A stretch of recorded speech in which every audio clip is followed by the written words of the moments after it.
What's up, folks? We live, baby. We out here. 86 boxing in the mix here. It's all good. Hold up. I'll put the names up too, just for y'all that might not know. But of course, we got my man Skywalker in the building. What's going on with you, Skywalker? Hey, doing great, man. I just came back from a local amateur event, Earn Your Keep. They had a tournament, a 2-day tournament. Went out there to show some support to our community out here in Albuquerque. It was a great event, man. It was awesome, man. I love seeing events like that for these kids, and just a great boxing weekend. I look forward to talking about this weekend with you guys. Word. Wait, hey, and it wouldn't be the Tim and Tim show without the other Tim, Mr. Terrible himself. What's going on there with you, Tim? Nothing, man. I'm just enjoying life. You guys seen I had Nakatani at my gym last week, and we just been working, man. So I'm just excited to be here another week, talk to you guys about what happened in boxing, man. Yes, indeed. Major moves, baby. And of course, last but not least, we got my man Poppy Tune up in this thing. What's going on with you? And hey, don't nobody come with anything crazy today. Yeah, y'all better keep it in the pocket, you feel me? Because it's heavy on the poppy and light on the mayo. But the joke bag is always ready, you feel me? Nah, fellas, this is I'm ready to definitely talk about this weekend and talk about what we got coming up. Yes, indeed. So yeah, we appreciate everybody who comes through. Show some love. Be sure to hit like, subscribe to everyone. Skywalker Boxing Media, Terrible Tim Witherspoon. So Witherspoon Boxing, look it up. WS Boxing on Instagram, Witherspoon Boxing. You'll see him on YouTube, all that good stuff. Of course, Poppy Tune Yayo, YouTube, Instagram, all that. You'll find them. Salute to Rodolfo Rivera Jr. in the mix here. Salute to my man, Jesus M. Jesus, always in the mix there. Appreciate you, buddy. But with that, we can jump straight into a crazy weekend, of course. Crazy weekend. And it crazy we think the headliner was a guy who's really just kind of, 4 or 5 years in, YouTuber, really, like he headlining his own pay-per-view. And that's Jake Paul versus, of course, Julio Cesar Chavez Jr., former world champion. When we say former, that former is very much a long time ago at this particular stage. That being said, the fight in itself went down, and it seemed inevitable that it was going to happen when Jake Paul burst on the scene, at least, and see the type of opponents he was facing. I mean, I'm sure everyone who's followed boxing probably thought to themselves that maybe Chavez Jr. would come up at some point. It did. It happened here, and the event itself, I would say, was overall not bad in terms of some of the fights that were on the undercard and all that stuff. Even the prelim, main event, man, it's hard to live up to the hype when you kind of got some orchestrated matchups. You know what I'm saying? Mm-hmm. It did go the distance, of course, but probably wasn't one for the eye. I would say it doesn't have much replay value. But that being said, I don't want to sway the masses in that regard. But I wanted to get you all's thoughts there. I don't know, Skywalker, what do you think? It was a good event overall, except the main event, bro. I expected a little more from Julio Cesar Chavez Jr. He was looking like he had a good physique. He was in shape. I seen one of the media workouts where he looked exactly how he looked in the ring. I don't know if you guys were looking at the workouts. He was looking. I thought maybe some fighters. Even when I do media, when I go visit gyms, a lot of fighters are like, "Yo, I'm not going to put no sauce on these punches because I want my opponent and I want that other team to think that's my power. I want to surprise their ass. I've had them say that to me. When I go film a media workout, they're like, yeah, don't show them everything. You know what I mean? They don't want to show the playbook. So I thought maybe that's what he was doing. I thought he was going to give Jake Paul a good run for his money. I wasn't impressed with Jake Paul either. Jake Paul, you know what I'm saying? Like, I think he looked better in the past than he did fighting Julio Cesar Chavez Jr. I think he did start too late. You know what I mean? So overall, great whole event, except for the main event. It was like, I don't know, and it dragged all. It went the distance, So I don't know. Poppy, You need to bring that puppet out right now. What? I don't know what you're talking about, bro. Yeah. You know what I'm saying? I don't know what you're talking about. Right now. Because if you still looking for anything else from Jake Paul, man, you just wasting your time. I have given up on him long ago. So to get me to tune in, it would have to be Serrano, Katie Taylor, again. Something really big on that undercard. Holly Holmes was on the undercard, right? Mm-hmm. Yep. Her old ass. I just I gave up, man. You know what you're getting, and so why even sit here and complain? That's why I'm like, it is what it is. Well, y'all know how I get down, man. But I'm gonna do it differently tonight. You know what I'm saying? I'm gonna start off saying something nice. All right. So I was actually impressed with the way Jake Paul looked, to be honest with you. Albeit he was doing it against somebody that wasn't punching back, kind of like Deontay Wilder. You know what I'm saying? Like, those two fighters were very similar. They were fighting people who wasn't fighting back type deal. But I actually thought Jake Paul looked good. I felt like he didn't go off balance. He only went off balance maybe a couple times. He looked like he's starting to look like a polished boxer in a way until, Julio started fighting back, of course. Then, it was a different story. And it's like, okay, I see the him not being readiness type stuff. Another good positive. If we can't say nothing else about Jake Paul, he's putting cheeks in seats. If we can't say nothing good about him, we can say he's putting cheeks in seats, and he gets booed at all of his events. But at the end of the day, they booing and the dollar signs is going up. You know what I'm saying? I don't know how they figured this marketing game out and why they chose a real sport with real people in it to troll off of. But whatever they're doing is working. Just keeping it real. That's the good. Some of the commentary was some of it was decent. All right. That's about as best as I can do for that one. Some of it was decent. Now we'll get to these jokes a little later when we start talking about some of this other stuff that occurred on the card. But I got to go against Tim in this one. That's my dude. But I actually was impressed with Holly Holmes, bro. I promise you. She's 43, but she put the feet on old girl. She put the beats on old girl. She ran her shoulder through that girl's skull about every time she threw a straight left. And, but at the end of the day, she outclassed old girl. Matter of fact, she just said she put her shoes on. She's been sparring barefooted this whole time. It was during the week that she finally put some shoes on. She said, I think I should probably put some shoes on since I'm going to be fighting here in a couple days. So listen, bro, we got to give her some props. She's a Hall of Famer. Man, she should definitely have. She didn't even have no sponsorship. There wasn't nothing on her trunks. There's something wrong with that. She a Hall of Famer. But it's not going to make me put aside my feelings about Jake Paul and tune in on paper. That's what I meant. Like, it's just not. And my question is because the other thing to me, and I must have just, I guess we already know I don't pay attention 100%. But the advertisement for this wasn't crazy to me.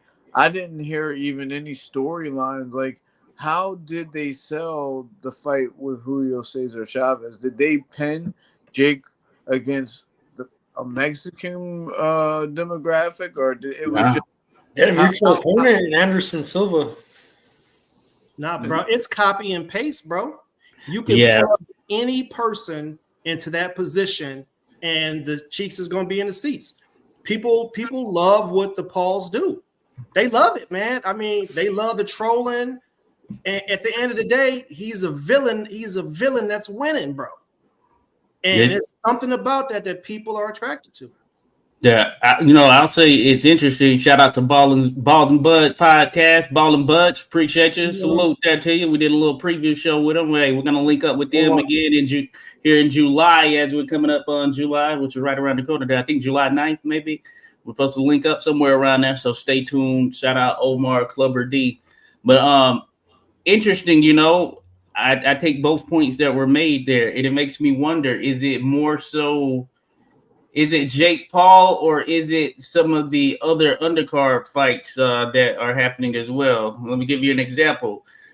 This Misfits boxing that is tied to the zone is going on. And for the most part, on all the Misfits boxing cards, I think it's pretty much all social media influencers. I don't know if they have any real fights in terms of real active boxers who are actually, started from the bottom. That's Rockman Jr.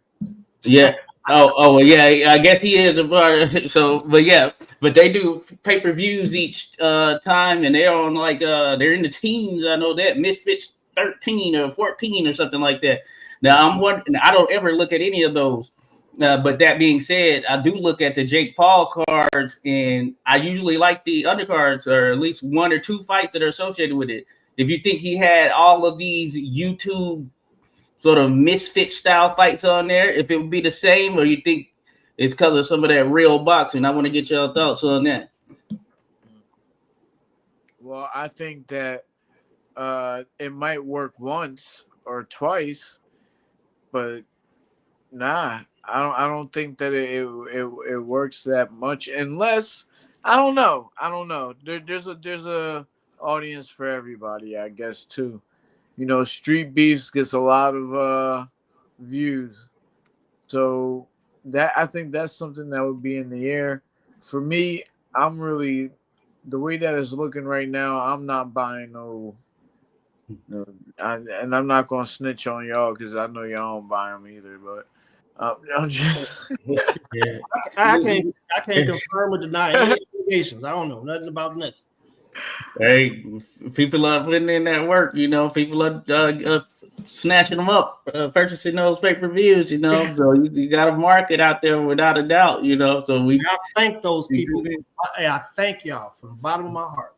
Right. God bless you. All right, well, no doubt about it. But it is an interesting thing, and the crazy thing is, you have sanctioning bodies who are ranking Jake Paul as if he is actually taking on legit cruiserweights who are actually making noise in the cruiserweight division. They're ranking him.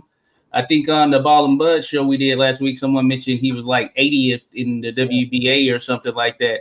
Realistically, he's only fought two I'd say three, including Tommy Fury, no-hoper guys who are actually somewhat competing as pros. Everyone else has been an MMA guy or someone retired. Tyson, I mean, come on, we can't take that serious. That's got Chavez Jr., but they're ranking him as though he's just working his way up the cruiserweight ranks against actual cruiserweight prospects and such.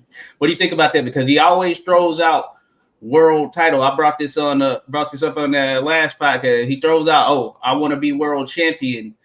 And I want to start with you, Tim. What do you think of that? What would you think if he actually gets a shot at a world title?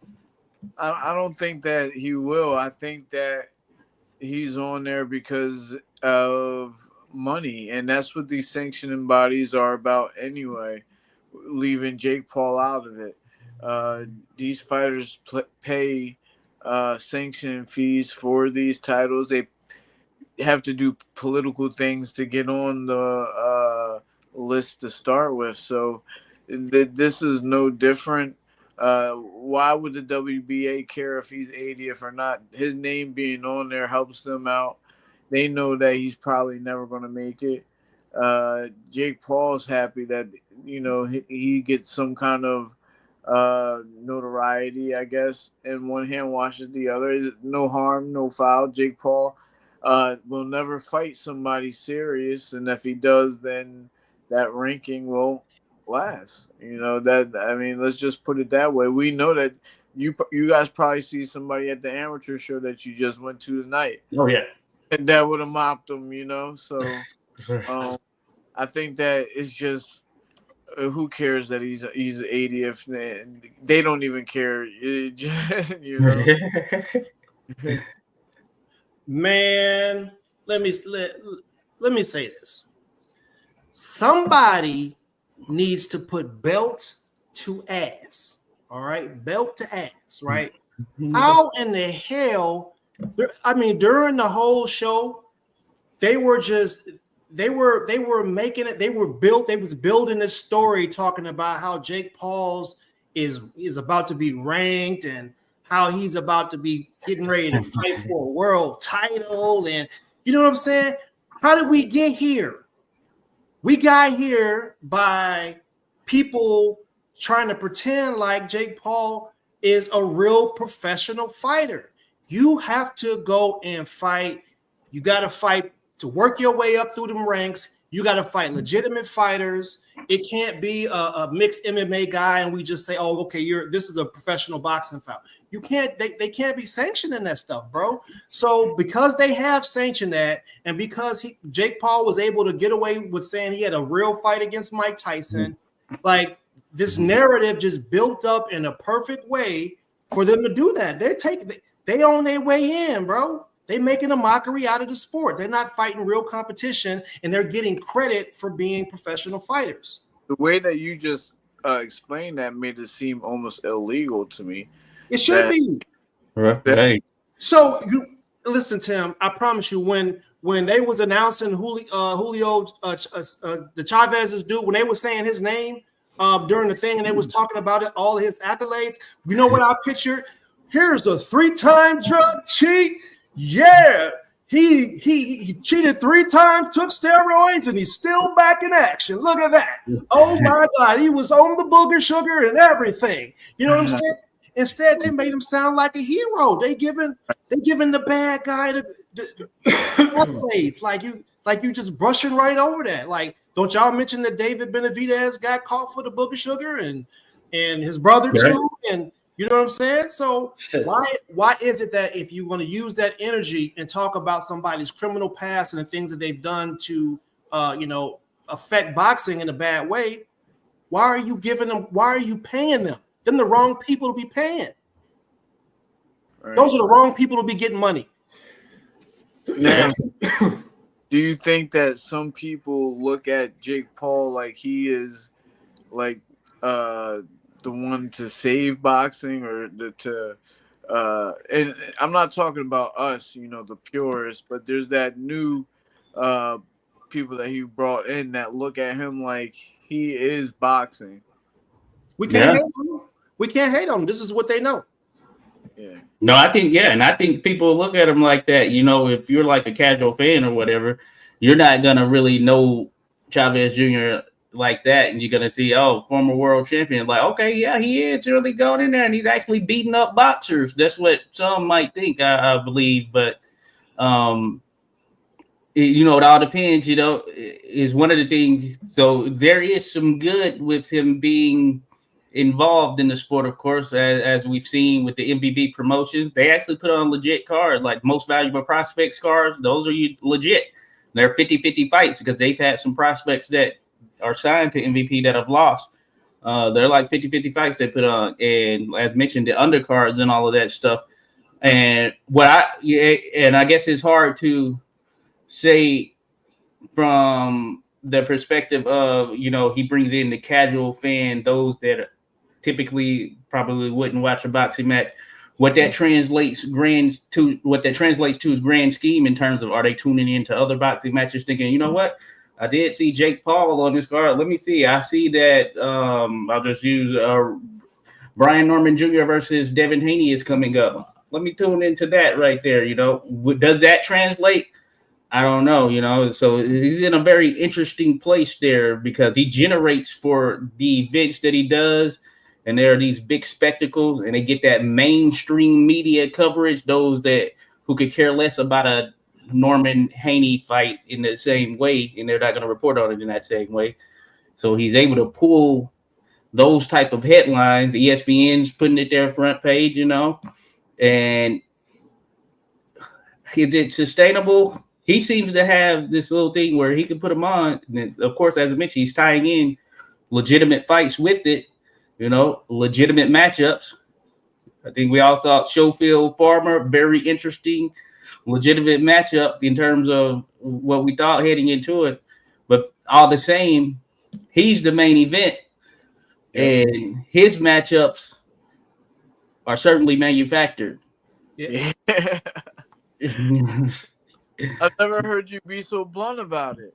And all of my Hey, well, it really is. It's manufactured. As you know, we've had to in some of the previous episodes. We've talked about different things there, Tim. And I recall we were talking about how in the amateur ranks, say you're like a super heavyweight coming out of the amateurs right there. Yeah, you could have come out like a gold medal, silver, bronze medalist or whatever. But, you know, realistically, if you're involved in the sport, that oftentimes that competition isn't as deep as some of the other divisions there, right? So there's a way. And, you know, Tim, from experience, that if you wanted to get somebody to a certain level of being undefeated, for the most part, you can curate a plan to make it happen. It's up to them to go in there, of course, and continue to do their thing. But you can put them in there with the opponents that you can get them to whatever in zero that you want. You know what I'm saying? I have a perfect example of that, and it's somebody that fought this week, and it's Deontay Wilder. You know, but he is someone who rose to the occasion when it was time to, and actually put on. I remember now. I don't know why I've been telling this story just this week, but we fought on the same card in Cincinnati, and he fought somebody who looked like they just went outside the stadium and brought him in. You know, and this was at a time where, you know, there was a lot of noise about Deontay Wilder, but it was early in his career, so I didn't really pay it no mind until I started seeing him. Like, damn, how the guy skip from here to there so fast? He was just fighting somebody in sneakers. Now he's in the stadium, you know. So you're right. You know, you can manufacture all you want. But when it comes time, there's always a day of, you know, reckoning, a day where you have to answer. But Jake Paul he don't have to answer to nobody. He is the Elon Musk right now of the sport, quite literally, because look, one bad thing and his brand is going to go down, you know. So he does have to figure out how to stay clean. He can't piss people off. He can play the villain, but he has to, you know, he can't blatantly do something that is going to mess up the brand, or people are going to turn on him, you know. But he's the top dog. And why would you mess that up? You know, why would you mess that up if you're getting money doing it right now? You know. Yeah. But I mean, it's crazy. It's crazy to say that. I think, you know, after Canelo, I mean, I would have ventured to say, you know, was Tank would have been after Canelo as far as bringing in revenue. But I think Jake Paul is probably next to Canelo right now.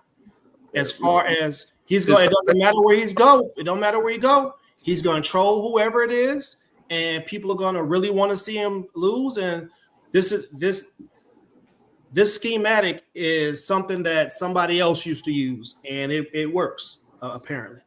Josh, can you look up the numbers? How they did? Yeah. What are the numbers? You know, Tough Skywalker? I don't know him, but my team was over there. And I don't know. I heard that the floor seats were pretty cheap, man, like $300. So I don't know. No, that's not bad, especially for a event of that magnitude. This was in Cali. Yeah, big fight in Cali like that. $300 for a floor seat's not bad. Yeah, but when you zoom out and all them cheeks is in the seats, he did it again. But wasn't it like $1 million floor seats for the Tyson one? Well, that's Mike Tyson, bro. Yeah, you bring in that Iron Mike there in the mix. We should have not allowed. Hey, from the media perspective, last night nobody could post videos at all because even the promoter didn't do highlight videos. They only threw out 360, only threw out posts like pictures or maybe a tiny little clip.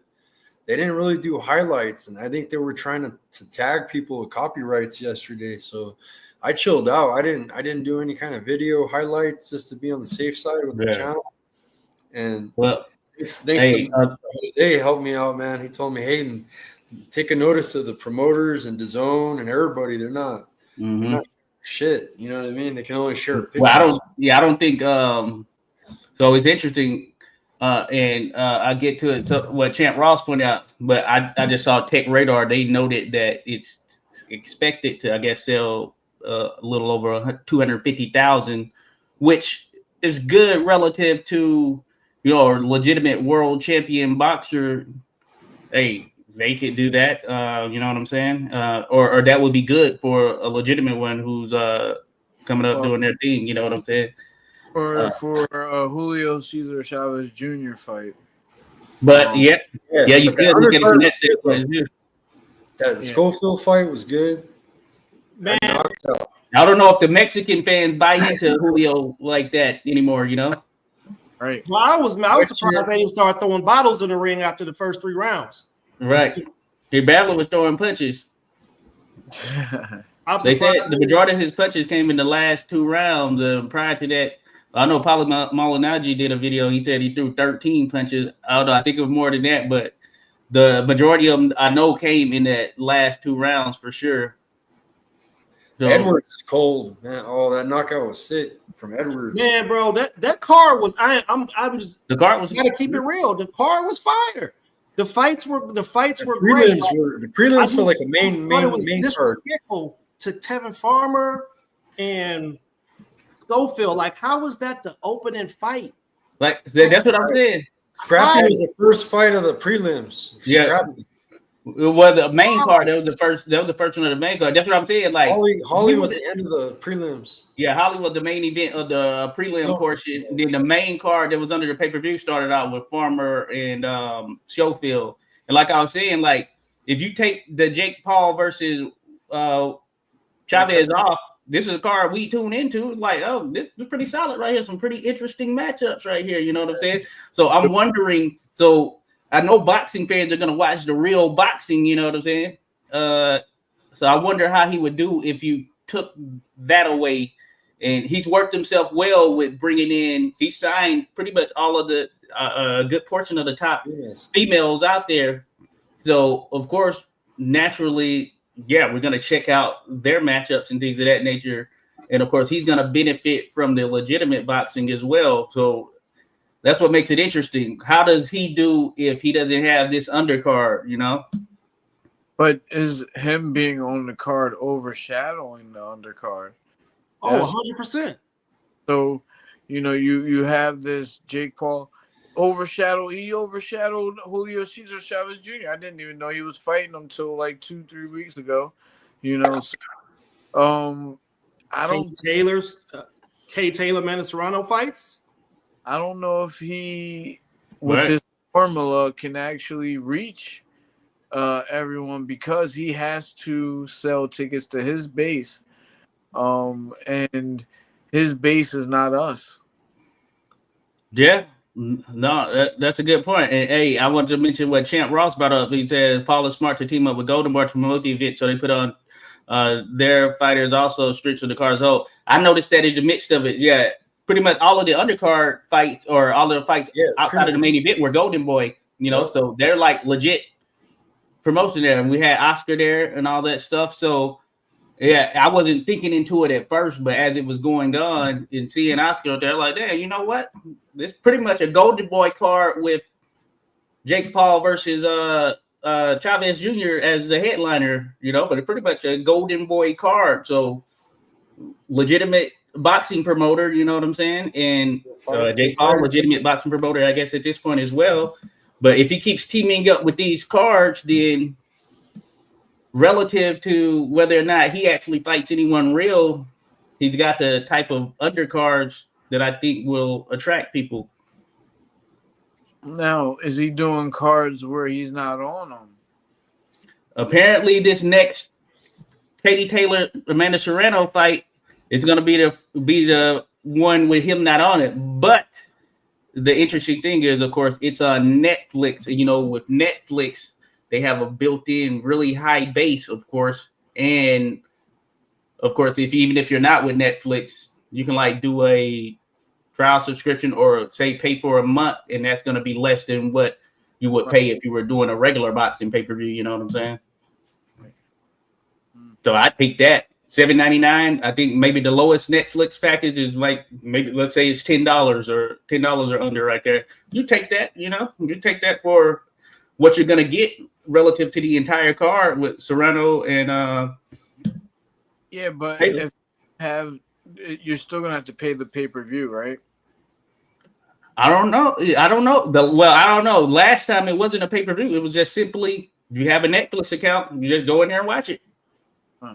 With Mike Tyson, yeah, you didn't have to pay anything extra outside of just a regular Netflix account. So I think that's how it's going to be. Netflix should have been doing this for years already.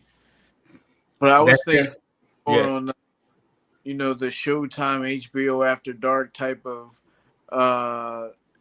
you know, format, not the social media type of, you know. But hey, you know, who knows where this is the beginning. Who knows where it'll go after this? Well, I think they're going to put a lot of money into it there.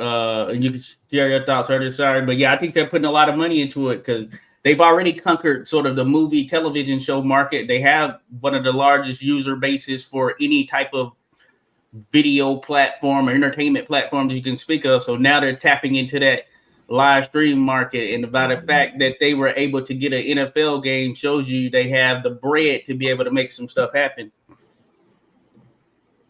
But yeah, you were about to say something, Ernest. Oh man, listen, bro. Jake Paul is pimping boxing. Y'all, he got y'all the bottom bitches.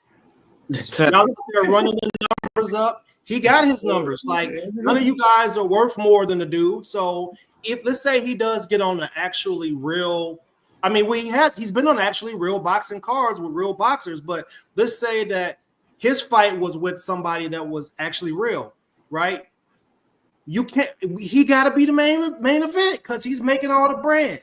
He's bringing in all the sponsors, but he's leeching our fans. He's leeching our fans into believing that something ain't. It's make believe, bro. It's wrestling. It's wrestling though. Yeah, it's wrestling got a cool culture, you know. It's put him on the co-main event, Canelo Crawford.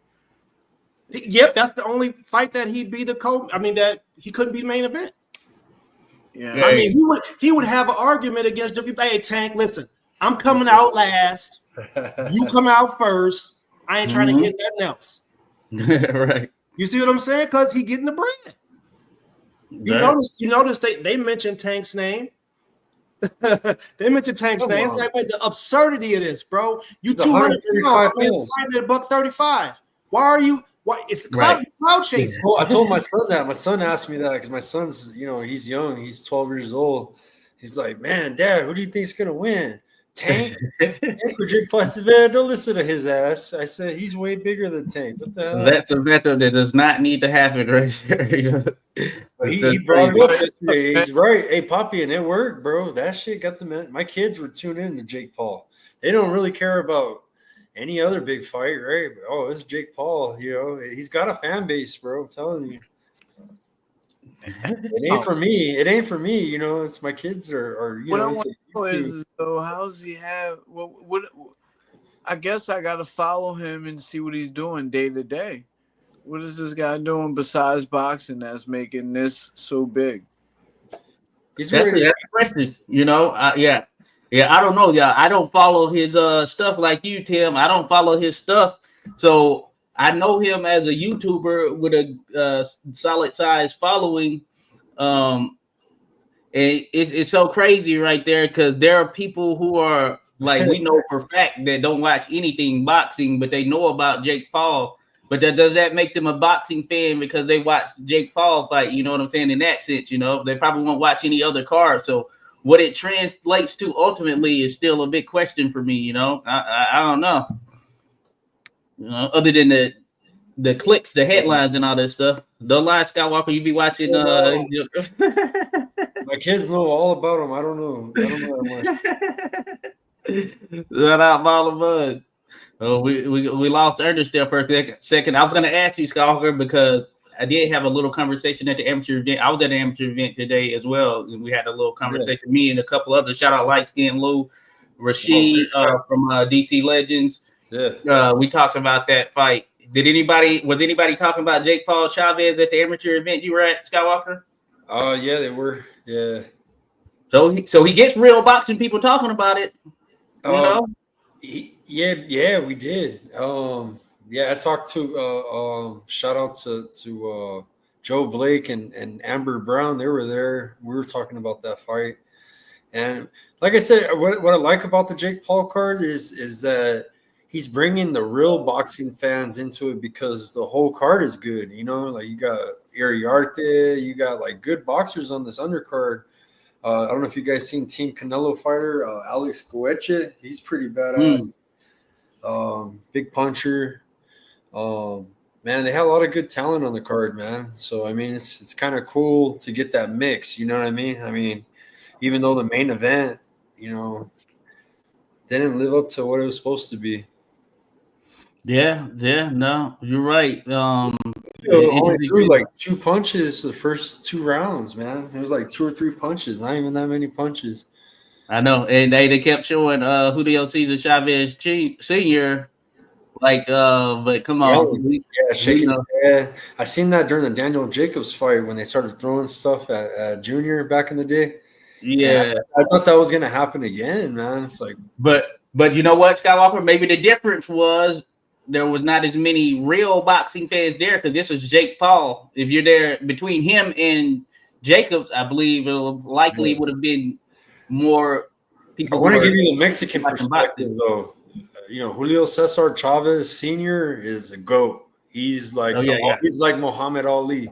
But you hear a lot of Latinos, bro, that always put Ali above Cesar Chavez, and I agree with that too. Ali, because a lot of things that Ali accomplished in his career outside of the ring too.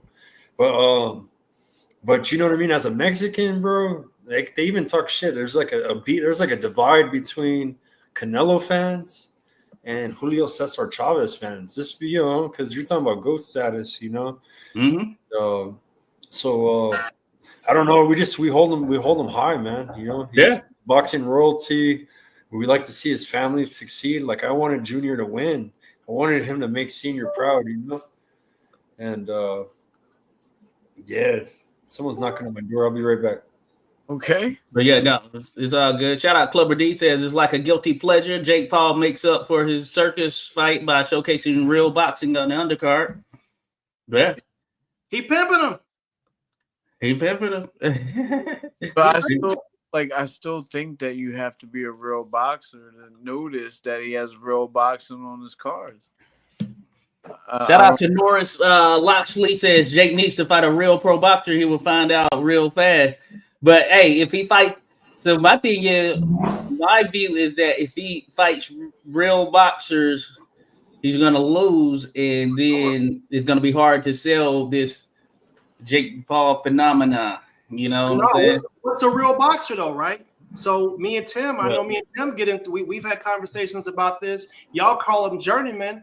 I say they should be only sparring partners. I ain't trying to see that shit in a real fight. Journeymen need to be sparring partners. They shouldn't get no TV time whatsoever. I feel like because you can plug a journeyman in there with Jake Paul to fight, and Jake will starch him because the journeyman probably gonna let him starch it, right? And now you get to say he has a real fight because he fought a real boxer. But the thing about a journeyman is better than the people that he's been fighting. Exactly. You know, that's the thing. Give him Rosado, bro. Give him what they call the journeyman. With integrity. But yeah, but it has to be somebody big enough to even though there are some smaller guys that could, in theory, take him out. But if you take Rosado's really not a cruiserweight, you know what I'm saying? So he just be kind of overweight in there with a bigger guy, you know what I'm saying? Yeah. This is exactly. Gervonta Davis will be This is the thing. You have to take off the handcuffs, whatever they are agreeing to, whatever the handshake is. It doesn't matter who he has fought real boxers. I even think Mike Tyson would have beat him if he didn't have handcuffs on. He didn't even at his age, if he had bad balance issues, he still in his mind is a gangster and would have tried to kill him. He would have fell down trying. There's some kind of handcuffs on these guys that are that Right. that this is the outcome. So we can talk all day about him fighting a real boxer. We have to get to the bottom of it and see what these clauses are. No, I see what you're saying. I don't know. I see what you're saying, though. I do see what you're saying. Oh, no. Come on, man. But yeah, there is a lot of fine print. You would know that, Tim. There's certainly a lot of fine print when it comes to I don't competing. know. Not when I'm not on. I've never signed a social media contract. Well, yeah, not from that perspective, of course. But I mean in general. Yeah. I know that there's a lot of clauses, and I just know that the effort that these guys are putting in, all the way from when he fought the basketball player. Nate Robinson. Robinson, all the way up until now, there's been clauses, man, and we can see it. It's right in front of our eyes. There's no way that Mike Tyson doesn't hurt himself trying to hurt him. My man had back problems. It was spinal when he was fighting, remember? Right. Spinal. You know, Phil Cesar Chavez Jr., no matter what, he has that natural, grew up in the boxing gym. I'm going to hit you with some. I know I got my one or two moves that are going to work no matter how out of shape I am. To throw 13 punches is ridiculous. To say that it was other than an agreement, and there's been nothing but that's what we got to get to the bottom line of that. Let's not. We know what's going to happen. You guys just admitted there was amateurs there tonight that would have beat him. Oh yeah. Yeah. No, that's true. Jake is horrible, bro. Like even Jake looked better. Like a couple fights back, bro. Like he looked way sharper, and we were kind of thinking, is he good? But in this fight, he looked like shit, bro. In my opinion, he looked like shit. Tell me when the last saw him get hit. Right. Yeah. Right. When the last time you seen him get tagged with something? Right. Scott Chavez caught him with a couple big shots there within the last 2 rounds or whatever, but not enough for us to see how he handles it if someone is in there, like you said, whether it's handcuffed or not, intentionally trying to make some things happen. They got something on the line outside of the financial aspect, you know what I'm saying? That is a real legit boxer. I grew with like Norris here, who mentioned as well. There are 10 guys that would spark Jake and I think it's one of those things. I think you can tell that Jake, he's been doing his work, right? He's been training and all that stuff. So I think what some people see is kind of him being a little bit more comfortable and fluid in certain positions or whatever. You know what I'm saying? So yeah, I mean, he's gonna have a better look than when he started out. But the truth, he got too much muscle. His speed is slow. Like he's too stocky to throw fast, bro. You know what I mean? Know that the guy in front of you is only going to throw 13 punches the whole right. Look good too. You know, you're going to look fluid. You're going to be able to do what you got to do because you're not threatened. Yeah, so that's the thing. Who has really put that true pressure on him? You know what I'm saying? So you're right there, Tim, because of course, even with his last fight against that against the one MMA dude who is in bare knuckle now, Mike Perry. Yeah, Mike Perry looked like he didn't know what he was doing in there, and because Chavez wasn't throwing any punches, he had to go through any real adversity in that sense. You know what I'm saying? Tyson didn't throw any punches. Right. Yeah. The other Yeah. boy, Tyson did after that first round. Tyson kind of just in cruise control. You know. so So it's interesting. It is very interesting there. Shout out to Ball of Buds. Norris up in this thing said Norris said near the end we catching him. He was catching with hooks, so someone had to be paid. They're Ball and Buds. He says he equals JCC, who could have won the fight if he fought the whole fight. Yeah, hey, potentially. For sure. Norris says it's not even a question if he's any good and at an elite pro level, he doesn't even look in shape. Yeah, right. But he has flaws for sure that someone who's been boxing would take advantage of, because the way he holds his left hand down, like he's been training all his life, and he's just got that type of athleticism where he's gonna just, duck from anything. He has flaws, no doubt about it. We just haven't seen anyone really try to take advantage of such, because it's illegal. If they do, they're gonna get sued. We can't keep letting it happen, bro. You know what I'm saying? Like, it's crazy. It's crazy. How are they allowing this dude to do this? Like, this is. I do it. Let me know how much they pay. He's gonna be ranked. Huh? The everyday average person doesn't know that it's not actually a real fight. It's crazy. If they give me the contract, I'm doing it. Yeah, hey, you should, Tim. But look, been calling him out. He's been. That's how he was trying to get to Jake Paul. Hey, let's try to make it happen, Tim. Hey, yeah, you'll be a good name for him. But we all know that you're not naturally cruiserweight. You know what I'm saying? So he's a naturally bigger guy. I mean, you're fighting in the 140s. You know what I'm saying? I'll fake it. I'll let y'all know what round I'm going down to everything. Hey, let me know, man, because I'm trying to put the house on it. Right. That's what they do. Man, they robbing the people, man. So, yeah, and that's one of the things. Realistically, Chavez, when Chavez was at least at his best form, he was 160 pounds. So that tells you everything right there. Let me ask you this, Tim. Okay, so you got a son that boxes, right? You're also a son that boxes. Yeah. How would you feel if your son messed your name up, was out here acting like, you know what I'm saying, just like he's boxing, but he messing the family name up because he's not that hard of a worker, and he doesn't have his head screwed on straight. It's like he's trying to be something that wasn't meant for it. You know what I mean? How would you feel if your son was doing that? You mean like for this particular kind of situation, or you mean his whole career?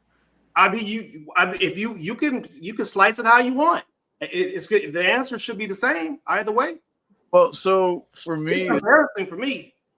It's not really about legacy. It's about just having someone that you care about put their best effort for it, because you know that they can do it, and if you see that they're not doing it, then that's going to be frustrating, so I always want to see my son, whatever he does, do it with the utmost effort so he can try to be the best that he can be, and that's not for him to make me look good. I don't care about him making me look good. I care about him making himself look good or doing something that's going to be a positive thing in his life.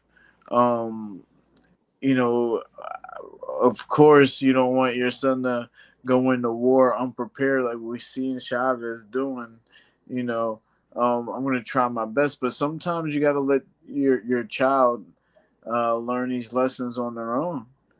And you might have to put the energy out there that's what you're doing. You're letting them learn, you know what I mean? And not totally be on top of them. You got to disassociate with them because, hey, you had to learn your lessons and they got to learn theirs as your child. Now, if he's going to do it for a fight like this. And I don't know what the pay was, but if it was $1 million, $2 million, I don't care. Wake up in the middle of the night, eat cereal all the fuck you want, do whatever, get but just know what you're doing. You know what I mean? Have awareness. You know that you're doing this, so don't act like you're going to be a world champion if that's not what you're actually going to be. That's basically it, man. I'll be like, man, you need to change your name. You can't be at the name change everything. Name change everything. It's a craziness, Hey, we can talk about this craziness all day for sure. You know what I'm saying? We can jump to another topic real quick. We'll come back to this card, but I want to mention, since it's popped up a couple of times, but of course, Deontay Wilder, heavyweight ranked, the marquee division, as they say, made his return against a guy last name Herndon. There's a Herndon, Virginia, too. Don't know about that. There's a Herndon, Virginia, but Wilder Herndon. This was a pay-per-view as well on ppv.com. So pay-per-view.com. And it was like $24.99, I believe, right here, or something of that nature, which is reasonable. Relative undercard, not really the best, to be honest with you. But that being said, it was all about Wilder and him making his triumphant return. No Malik Scott, of course, no Mark Breland here for a good little bit.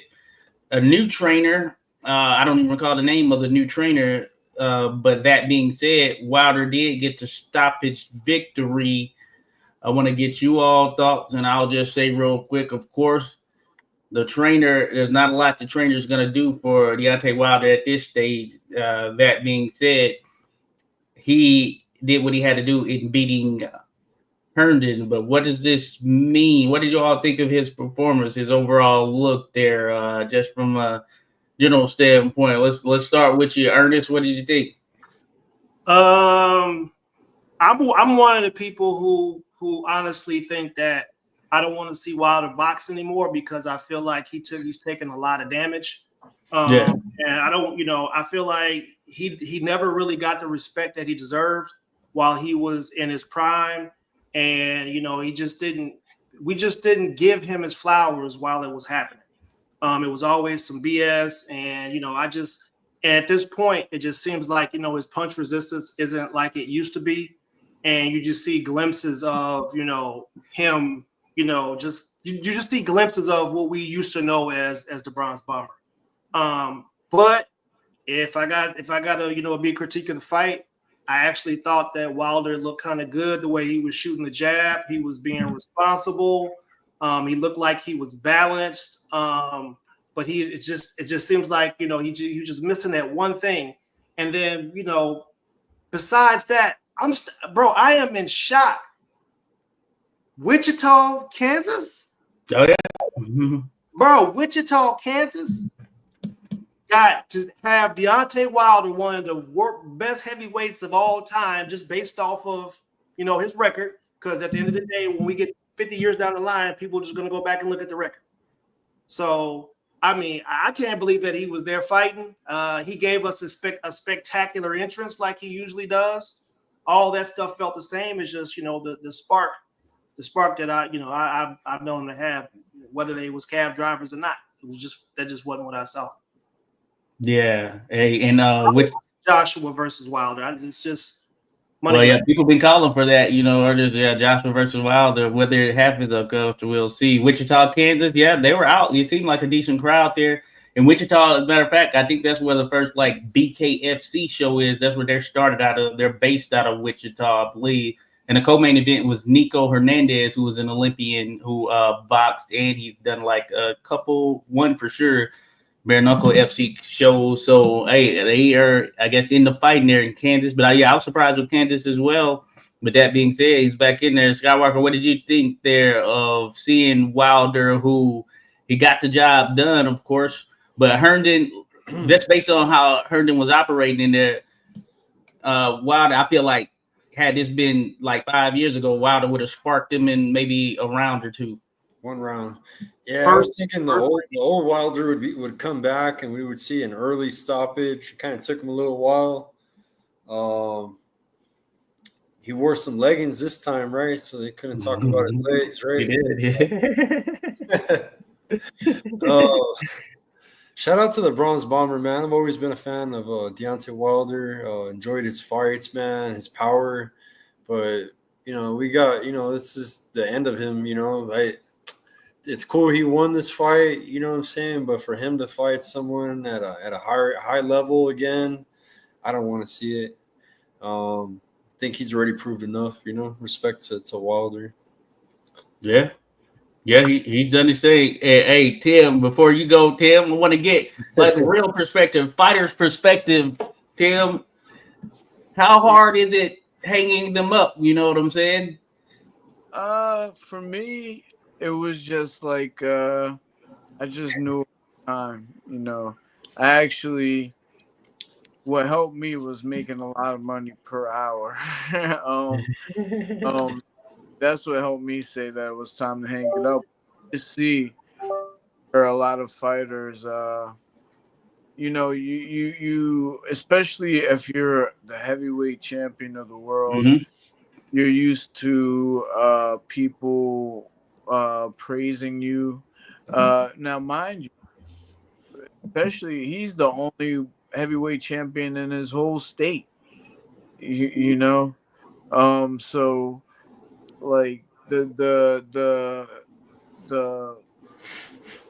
addiction to the limelight, the addiction to the attention is hard to give up. And I sympathize with people, athletes that have to go through that. I'm sure athletes in other sports that have to go through that. They might get cut from the team, still trying to make it, never make it back. They have to go through it that way. Unfortunately, in boxing, you get hurt. There's injury. There's, outside things of, not making enough money so you can get a job. Stuff like that. So, I think that boxers have to. They have to how to make money. You have to learn how to make money in boxing in other ways. Oh hell no! not the Wilder don't got them Dusty Rose leggings on, did he? Clubber D, you Dusty Rose leggings. Bruce, what up? Hell no.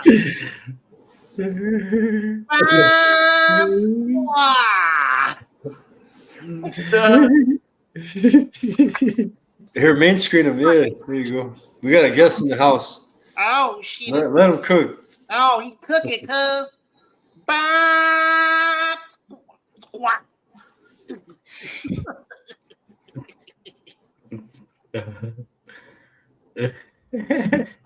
I think he need to hang it up. What you think? What do you think? Should Wilder hang him up? Should Wilder hang him up? Somebody said that boy was built like SpongeBob legs. Jeff Ross say copper fit leggings. But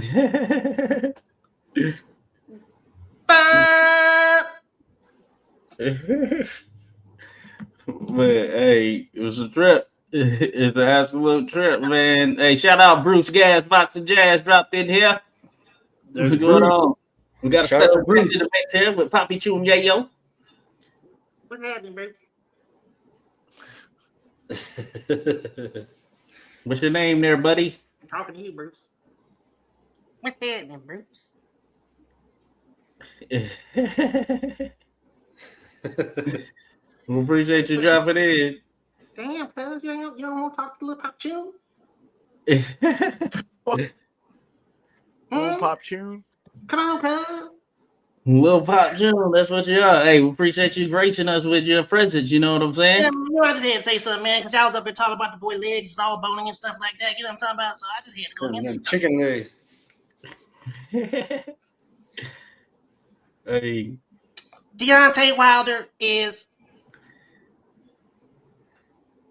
great. Thank you. Oh yeah, is that it, Pop? all right. Hey, we heard it from Lil Poppy June. Deontay Wilder is great. Well, regardless of the situation, you know what I'm saying? That win puts him back at least in that column as far as wins, and who I, knows what will transpire from that. I need a chance to critique him too, though. Yeah. No, we I don't know him or anything like that. Like, I met him, a couple times, but I kind of get the feeling that he's kind of unteachable. Yeah. A lot of that wild swinging with a new trainer, Mhm. you would think would be a little bit more controlled. At least they could control that.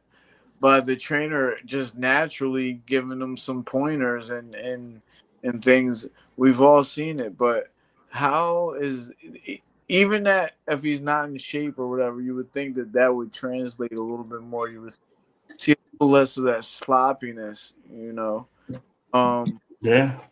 I think that might have been the problem from the beginning. The reason why him and Mark Breland didn't work out and all that. Yeah.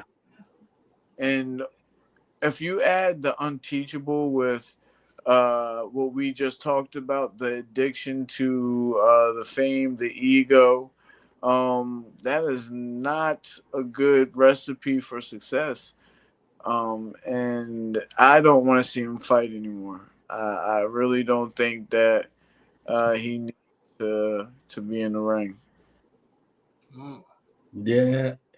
No, hey, that's a good point. Definitely want to get your perspective, Tim. It's a little different in the sense that you weren't like knocked out in your last fights or anything of that nature. But Deontay Wilder, he took a little bit of punishment. We saw what happened with him and Jang or whatnot. But that being said, I mean, when you hear, the speaking of it, I'm sure that, of course, he's not doing it without probably world title in mind. And there's a lot up top now as far as that world title picture at this particular stage. So that makes it interesting, Yeah, he gets touched on the chin by any of those guys. It's gonna be rough. Yeah, I mean, but listen, bro, but who are we to tell him?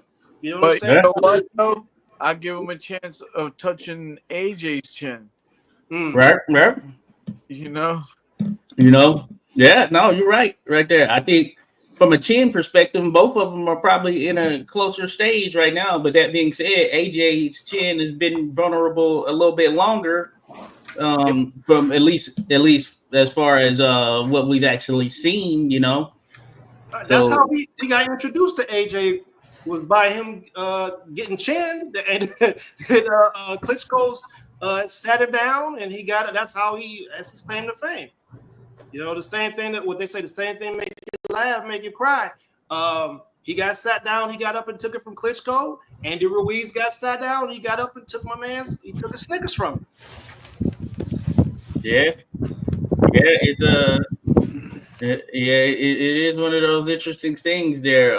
So a lot to think about, but I'm sure this is probably not it for Wilder. This is not it. What do you think, Skywalker? As far as next, I know you mentioned the AJ versus Wilder fight there, and yeah, I'm sure it'll be interesting if somebody will get knocked out. What are your thoughts there on Wilder moving forward after seeing this one? Yeah, I don't know, man.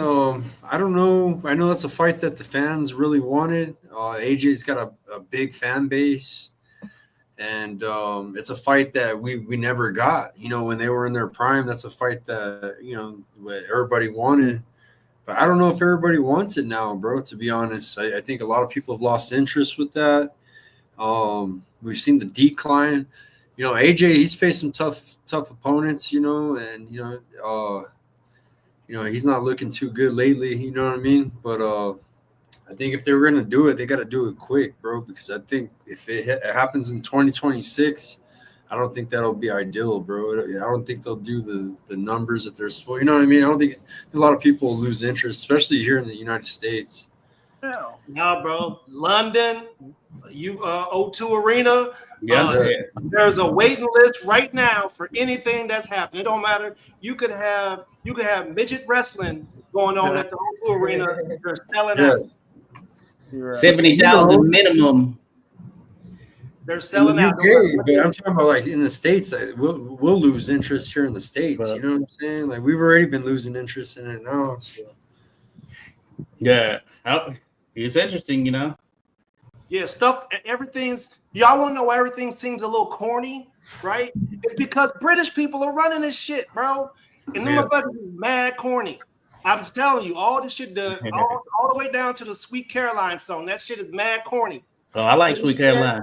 Shit is corny, bro. Like, The you know whole what else was different. corny? It was corny when my man came over here rocking the do-rags and he was riding a bicycle all up in the hood and stuff. Like, you real people don't want to go to the hood, bro. When you with a do-rag and riding some bikes, like that shit is corny. It is. Like, if we just keep it at a buck, it's corny. That said, I'm going to bed. Man, Tim, we got you there. We appreciate you dropping by, Tim. Always great to get that fighter's perspective on things.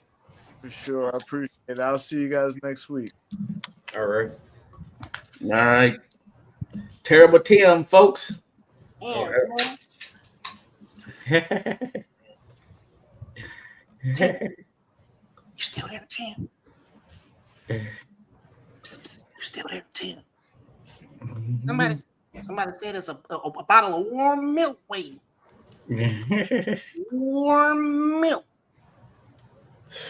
Hey, what'd you guys think of? The fights overall. Friday we have some fights too. Oh yeah.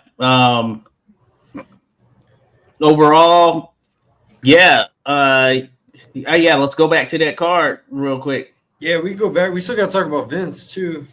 Yeah. Let's go back to that card. I wanted to mention probably the shocker of the night in the way it went down was most certainly Schofield versus Farmer, where Schofield got a first round stoppage over Tevin Farmer. And man, I definitely was not expecting that, especially in the way that it went down there. Wanted to get you all's thoughts on that because it seemed to be a 50-50 fight.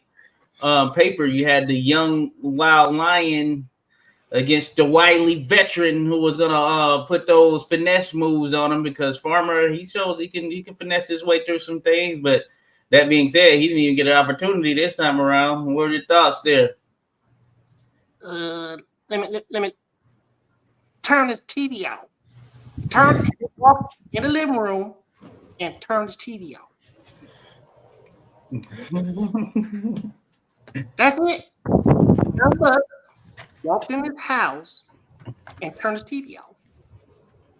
Basically, hey, Lil Poppy June shared his thoughts. Hey, you came in there and turned the TV out. Shout out to Al Rahim Pro Say in the mix here. Pro Say. Raheem. Oh yeah, Al Rahim in the mix there. So shout out to others here who are on doing their thing for sure. Chat Ross said that Muffet got that suspicious look on his face. Yeah. They don't trust nobody. Hey, so Schofield got the win. Yeah. They're gonna start talking shit. You know, his dad's kind of like Bill Haney. Yeah. He talks for his son, so we're waiting for the call. He's already calling out Shakur, right?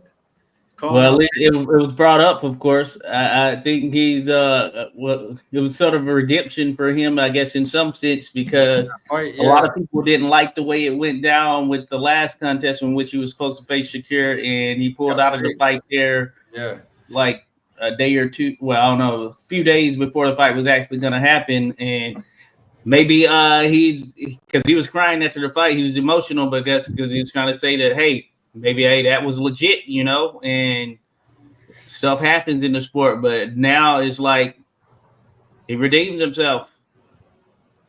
Yeah, I was gonna ask the puppet.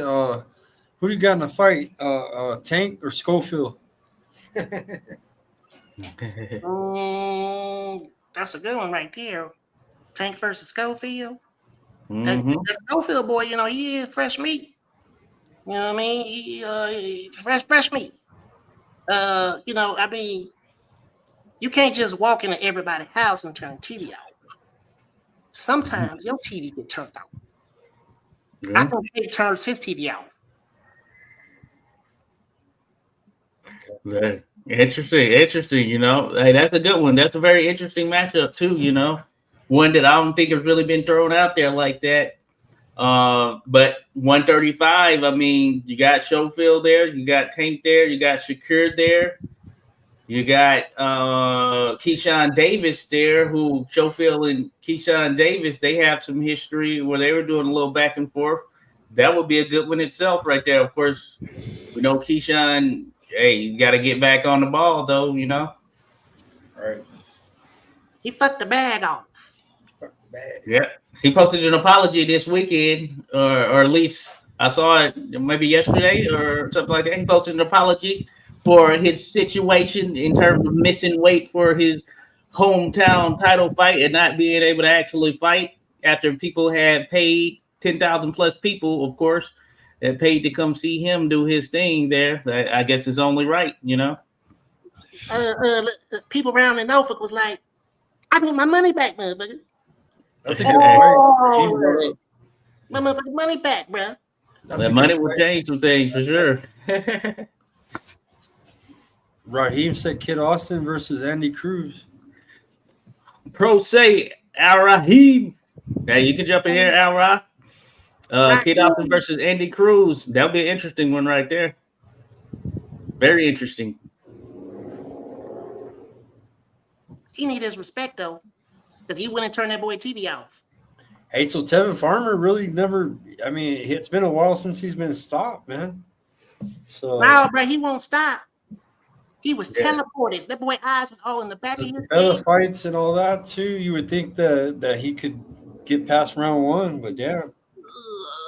And I was chatting about it, and in his last fight, which was not that long ago, I can't remember when it was, but it was not that long ago, right? When he fought Zepeda, and he seemed to be dealing with some injury during this fight, and this was a quick turnaround.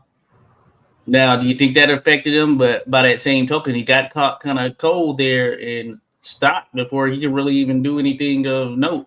The only thing that was quick was the way his eyes was in the back of his head. I don't know why he was that, cuz. Yeah. They say you can. Shout out Omar that day. For my eyes are straight now after that shit else. Oh, down there. Hello there, Mrs. Skywalker.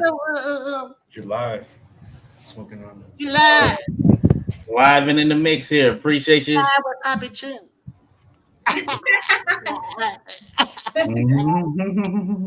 Poppy Chin. Papa Tunes.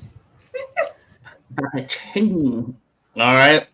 Now, another fight that was on there, we got to talk about Skywalker, your boy Avius. Your boy Avius. Man, he was up on the scorecards. If he would have won that final round, but he got knocked out with the 15 seconds. I picked him to be a split decision too. And you know what? I thought that seeing it on paper, I was like, you know what? Rodriguez, I think that's his name, Rodriguez, who was going to be right. Yeah. And I was thinking, like, you know what? This might be a test to step up for. I think some of the more impactful shots through the duration of the contest they lied on the side of Griffin. But man, the way he got caught there at the end, that's a bummer. There got to be a bummer for him because it was like less than 25 seconds left in the fight. It was such a close fight too, bro. Respect to the other fighter, man. That was a big test for him. He never fought someone at that caliber.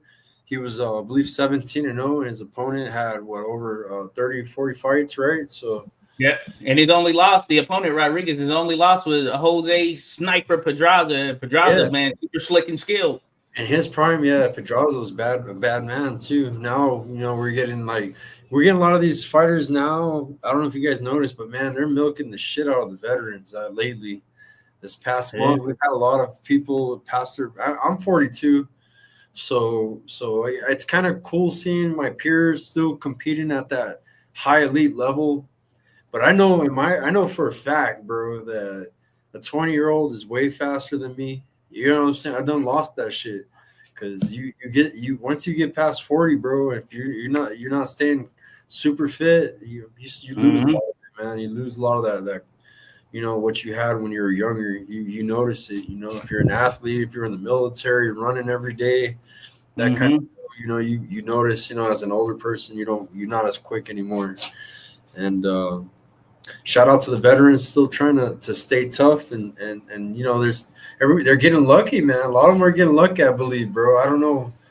Holly Holmes, she did great, man. I think she was tough because of her physical fitness, but she gets someone like maybe Stephanie Hahn. Yeah. It's gonna be different, bro. You're gonna see the difference in age when two people are at that elite level, and all big factor is the age, No, hey, I gotta give it to her. I thought Holly would lose that contest, but hey, she pulled it off. But you're right. You're right, though. There are differences. What y'all talking about, bro? Holly Holm is strong, bro. She's strong in the motherfucker. He was manhandling that girl. She was manhandling. She was skating on her, cuz. She was skating on her. Yeah. Strong. She preaching strong.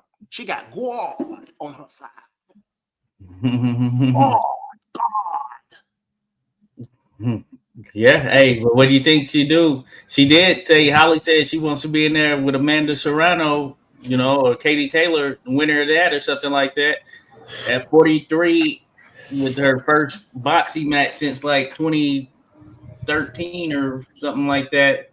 I'm not gonna hate on it, man. She deserves it, man. With all the wars and the UFC, they don't pay. Well, female boxing back then, 12 years ago when she fought in boxing, she took a 12-year break from boxing.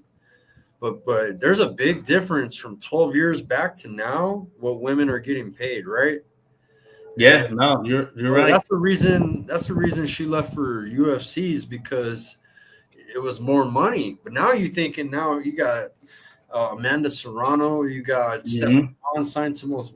Jake Paul's really, I respect the guy for that, man. He's taking care of women boxing. I'm excited as a father to a daughter to think that, hey, my daughter could be rich and make a lot of money from boxing. You know what I mean? Like back then, like 10 years ago, if your daughter boxed, it's cool because you're getting a junior Olympics medal, right? You're competing for, that. But once they go pro, they're not really taken care of, man. So now, women are getting treated better, able to make a name, build a brand. Stephanie's hot shit in El Paso. That's my hometown.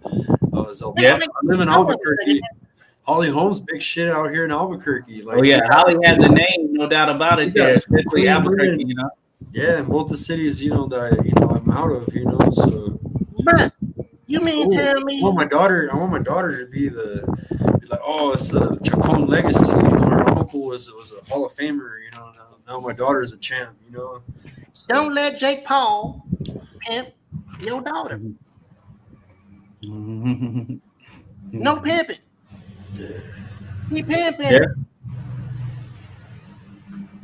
Hey, Jake, he's signing up all the female boxers out there. Hey, but Jake Paul is running a trafficking scheme. Tupac Saludos, Carnal. What's up, brother? You trafficking, bro. Shoot out Tupac. But that's a good fight to cook on too. I like that. Stuff. Yeah, Norman Jr. versus Haney is a go in November. Clover D mentions it right there. So Haney jumping up to 147, and he's jumping up with a guy who's seemingly entering or has hit his prime in Brian Norman Jr. And it's going to be interesting, because Haney, not a guy known for his power, though he has been able to get some guys out of there. I was there in D.C. when he knocked out Antonio Moran with a right hand, just brought that thing from low, knocked out Moran. And Moran's a solid fighter. But that being said, 147, Brian Norman Jr., Devin Haney. Whew, interesting one right there. What's your thoughts on it there? What are your thoughts, Papi Chun Puppet?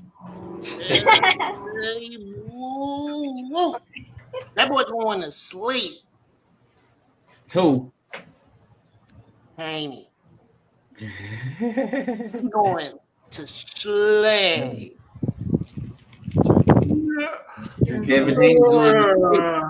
No, It's possible because, hey, you know what? I feel like Haney has the frame for 147 for sure, and I figured he would eventually go up there. Yeah. But Norman Jr., man, I gotta give him his props. The way he handled Giovanni Santillon, just absolutely destroyed him. This last guy he was just in, this Japanese fighter who was a knockout artist essentially in his own right, I guess you can say. Epic knockout, one of the knockout of the year candidates that Norman just got on this guy Sensaki or something like that. So Haney's gonna be in tough there at 147 with a guy like Norman who, hey, just as athletic, maybe even more so, bigger, maybe stronger as far as quickness, fastness. I don't know if he's gonna be much faster than Norman, if he is at all, you know what I'm saying? So it's gonna be tough for Haney as far as I'm concerned. What that punch resistance look like? Yeah, that's a good question. Norman, he's shown that when he can put them together, man, that'd be something for Haney to deal with right there, especially 147. But I will give it his props. Something you pointed out there, or at least Ernest has pointed out. Haney, hey, he's willing to step in there with the guys that some aren't stepping in with. So for him to go to 147 and immediately fight Norman, I mean, that's tough. I think Get your ass in the bed, boy. It's past your bedtime. Get your ass in the bed, boy.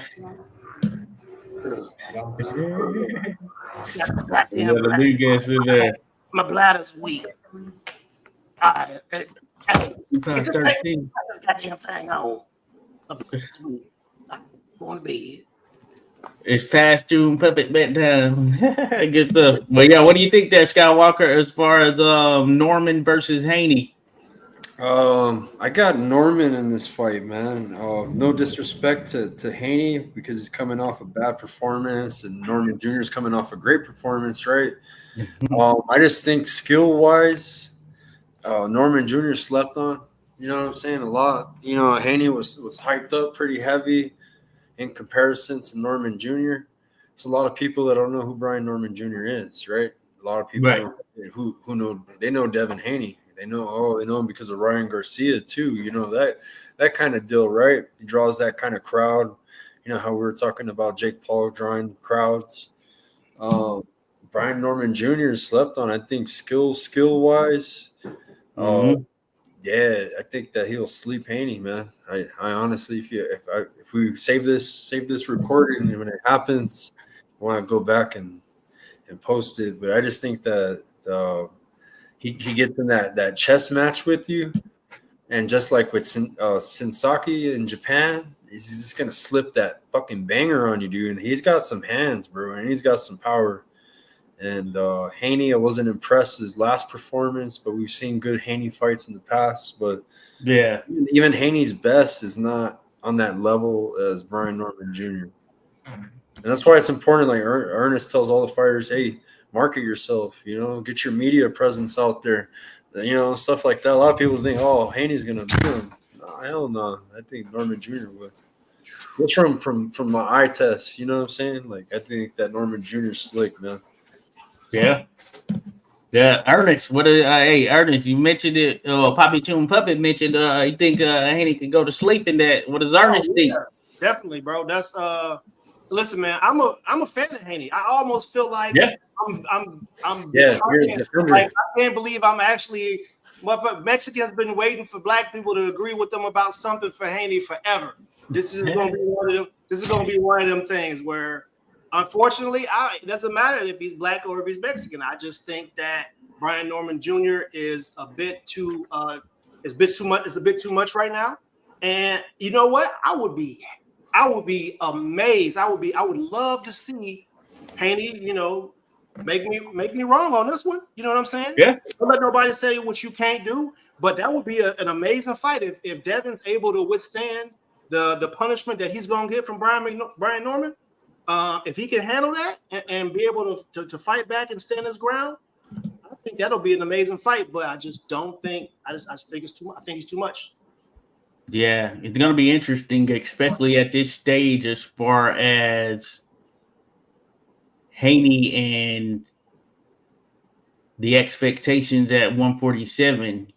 Because he's jumping up, and of course, it's not like it's happened before, where a guy jumped up the division and immediately took on one of the best two in the division. But I think he's taking on at least number two in the division. If we have Boots number one for anything other than, of course, he fought or he's been out there a little bit more than Norman Jr. And kind of has that billing tied to him. But to jump up and take on a Norman Jr., major kudos in that regard for Haney from certainly coming down a division. I think that, in a sort of world of strategic boxing promotion and matchmaking, him testing the waters at 147 a little bit with somebody less than what Norman is would probably be what the typical thing would be. But for him to take on this fight, major kudos right there, and I'm all for it. Yeah, I mean, you heard him last night on the show or whatever, the broadcast. They was talking about, oh yeah, you wanna fight with Rolly Ramirez. You know what I'm saying? It's like, come on, man. Right. Shut up, bro. Every day they won't call out the weakest fighter. They ran Boots out of 147. And it's just like, it just seems like there's always some type of sabotage at every weight class. Oh, so what? 147 is wide open now. And now you got Manny Pacquiao coming back to get a. Oh yeah. You know what I'm saying? Like, it just seems like boxing is moving real funny right now. Yeah. Let me see give me Stan Jonas. Let me see Stan Jonas go fight Brian Norman Jr. That'd be a much better fight. Yeah. If we feel about it, or Stan Jonas versus Courier, right? Yeah. Oh yeah. Out of the picture. Yeah, Curiel. Yeah, he was on there. He gave Alexis Rocha a hell of a fight, and just got the job done last night. Looked good there, and I think we're expecting it. Of course, Skywalker, you were on it as well, talking about Curiel. He looks good. He's with Robert Garcia now, so Garcia is the man about offense right there. So, hey, he could be someone who could upset the apple cart a bit here. You match him up with some of those top guys, he's in the mix for sure. Oh, bro, I'm really impressed with Curiel. Even his fight with Rocha was like fight of the year contender. I just noticed, like, when being in the military, I don't know if you guys noticed, but the highly intelligent, like I was around special forces, all them guys, high IQ killers, right? Beasts. You want to be like them, all squared away, super soldiers, That's what reminds me of Curiel. He's one of those savant type of individuals. He just he was going to law school at the same time as pursuing a boxing career. He's over there at the Wildcard Gym. He comes from a legendary family of fighters.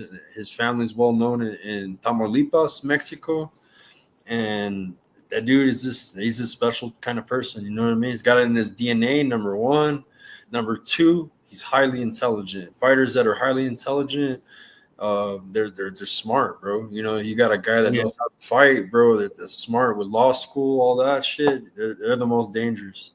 So keep your eye. He's he's gonna be a world champ, man. I see him as becoming a world champ, and he's learned how to speak English quick. When we interviewed him, Oh yeah. he had barely been speaking English for like a year, bro. Like not even like his English was messed up the year prior. So now when you hear him do interviews, it's like he's been here forever, you know. So dude's just real smart, just real impressed with the guy. Fights with a lot of heart, very aggressive. Fuck it, he's bad, dude. He's the package, man.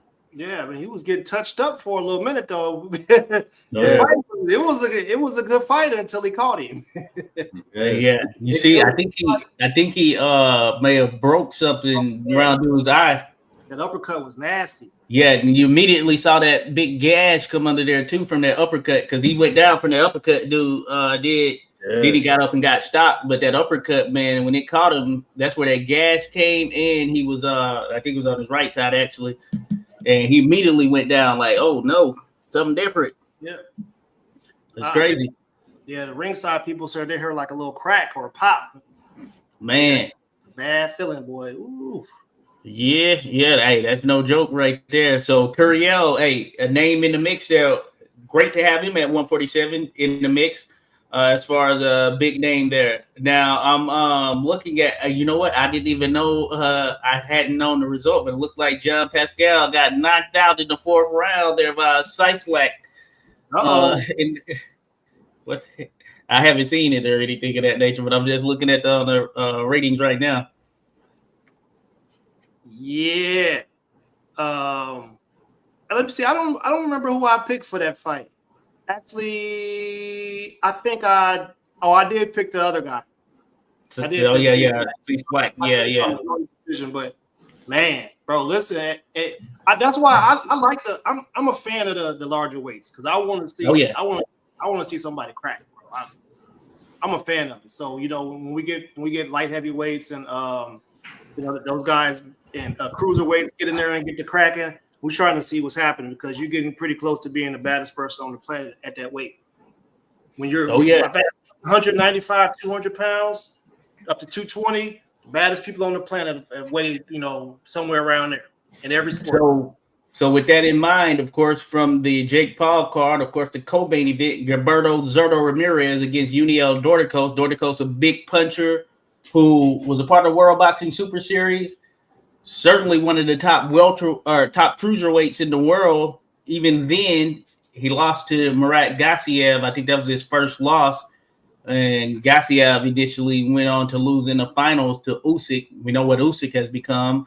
That being said, Zurdo versus Dorticos. And Dorticos actually did better than I thought, especially given his age and lack of activity from an overall perspective. But he actually did better than I thought, landing some decent shots. But Zurdo, he's filled out at 200 plus pounds. And I want to see, I feel like we got to have Dorticos versus, or not Dorticos, but Zurdo versus Opetaia. Anything else doesn't make sense at 200 pounds. Right. That's what they were saying too. That has to be the next fight for him. I know we all got love for Badou Jack, what I'm saying, but we don't want to see that. We want to see Zurdo versus Opetaia. You know what's crazy, and this is for any fighter, man. Like a couple of years ago, Zurdo was catching criticism going up against Bivol before he went up against Bivol. They were feeding him a lot of opponents, man. A lot of people that we never heard of. A lot of built up record. That's what people were saying about Zurdo. But ever since he fought Bivol, he's challenged himself, man. Like with everybody, man. Billum Smith.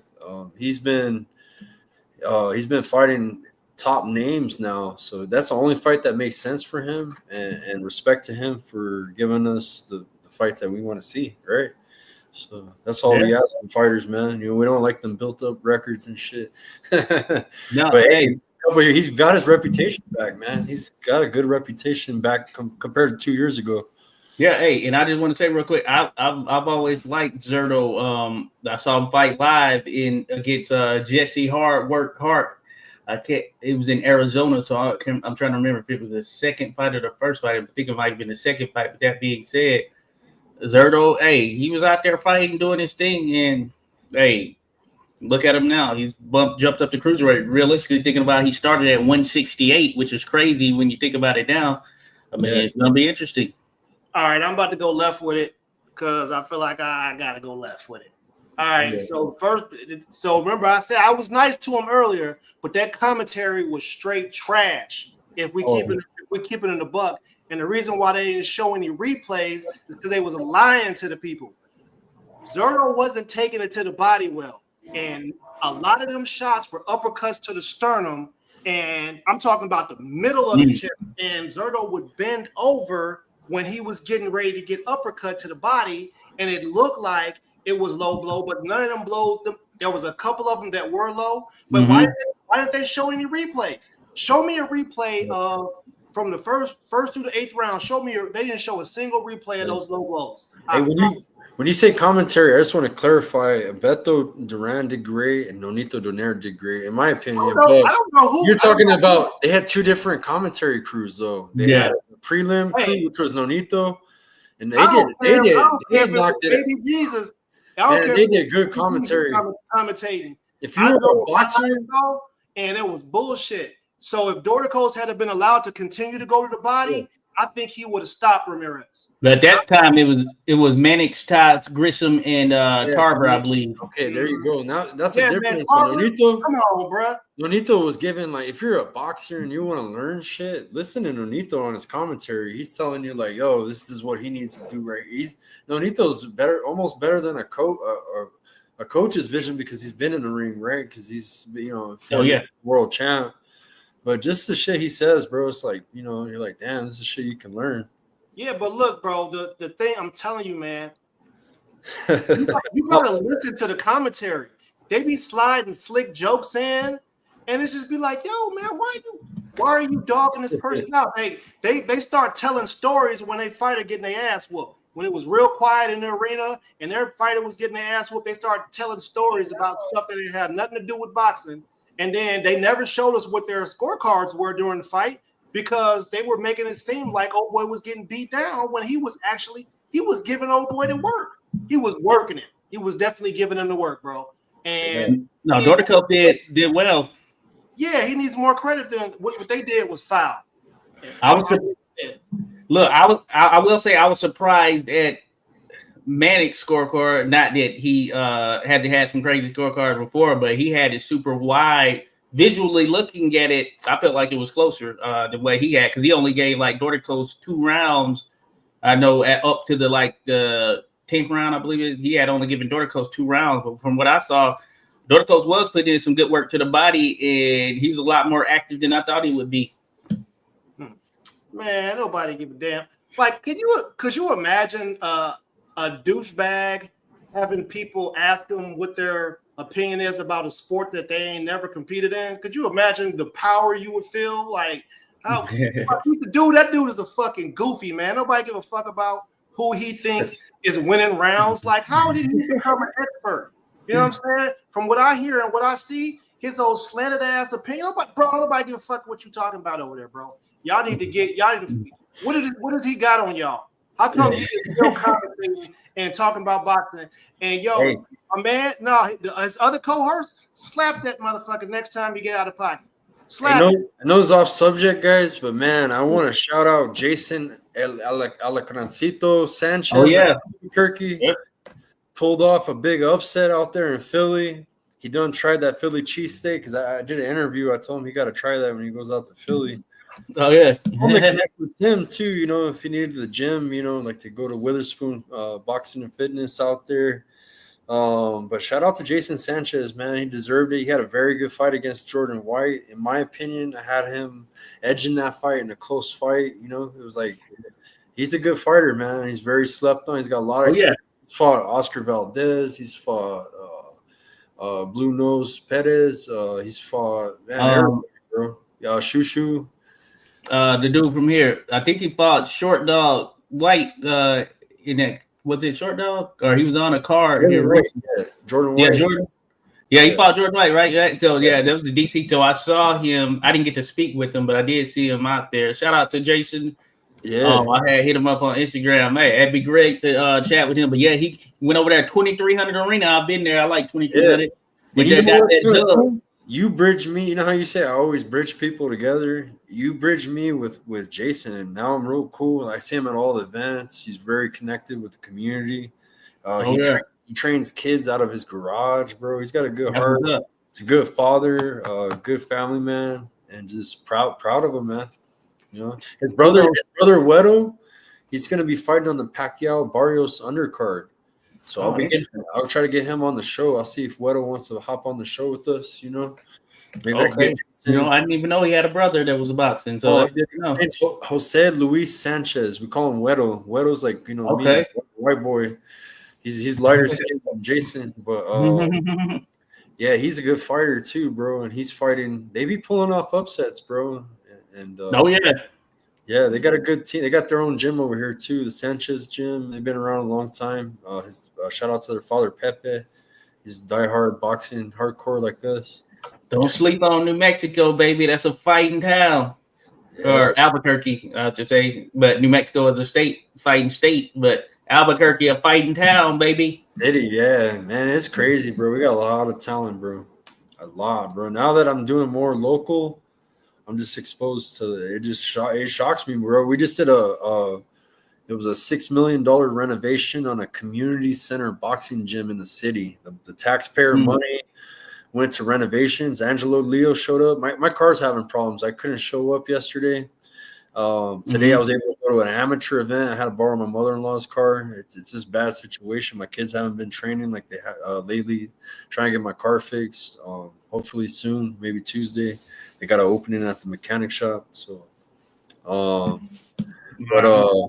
yeah, man, I'm just missed out, bro. Angelo Leo's here. They did a whole wall, bro, and they dedicated to all the fighters from the past, man, from Bob Foster. Like a mural? A whole, yeah, kind of like one of those dedication, like, you know, in DC, how you guys have a monument wall with all the, like a timeline wall. You know, timeline wall is. Oh, okay, that's pretty dope. So, and the timeline wall starts at 1912, bro, and it has Jack Johnson. Oh, wow. Jack Johnson, and that's when we became a state, bro. So boxing is straight up like in New Mexico, it's connected, bro. Like you'll trip out on it goes all the way to Angelo Leo's on the wall. It has Austin Trout on the wall. It has Johnny Tapia. It has Danny Romero. You know, and then it goes back further to Bob Foster. Oh yeah, it's more, man. There's even more, bro. So it's like it's a trip, dude. We're a straight up fight city. Especially, I mean, this is just for boxing. Then we got UFC and bare knuckle celebrities. Oh yeah, so, the AKA gym is out there, right? AKA the biggest gym and the most popping gym in all the world class gym where the best fighters come out of. It's called Jackson Wink. Oh yeah, Jackson Wink. Yeah, that's what I think about. AKA, I think San Jose.